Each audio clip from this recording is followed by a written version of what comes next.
List से देश की पार्लियामेंट का जो सबसे बड़ा सदन है, इस देश का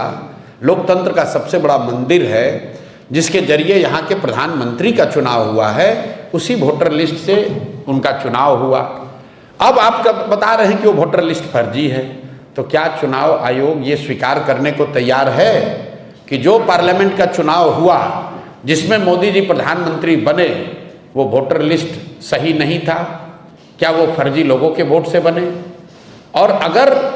लोकसभा चुनाव के बाद से फर्जी लोग आ गए, जैसा कि बताया जा रहा है सूत्रों के हवाले से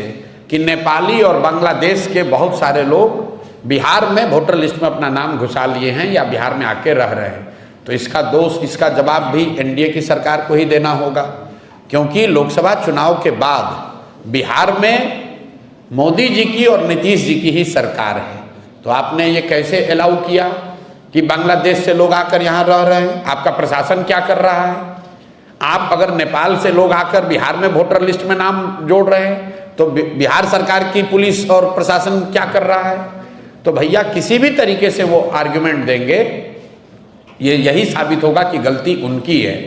ये पूरा बखेड़ा इसलिए खड़ा किया गया है कि एनडीए को, सत्तारूढ़ दल को ये डर सता रहा है कि 30-35 बरस के बाद बिहार में लोगों को एक नया रास्ता दिख गया है, और खासकर उन लोगों को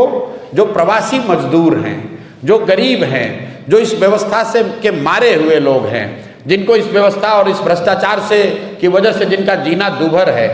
जो जानते हैं वो कभी भाजपा को, लालू को वोट नहीं देना चाहते हैं, अब लेकिन मजबूरी में देना पड़ता था, उनके सामने एक जनसुराज का नया रास्ता, नया विकल्प मिल गया है। तो अब भाजपा वाले, एनडीए वाले कोशिश कर रहे हैं कि इस तरह के युवा, इस तरह के प्रवासी मजदूर या समाज के वो वर्ग जो भाजपा एनडीए के खिलाफ वोट देने वाले हैं,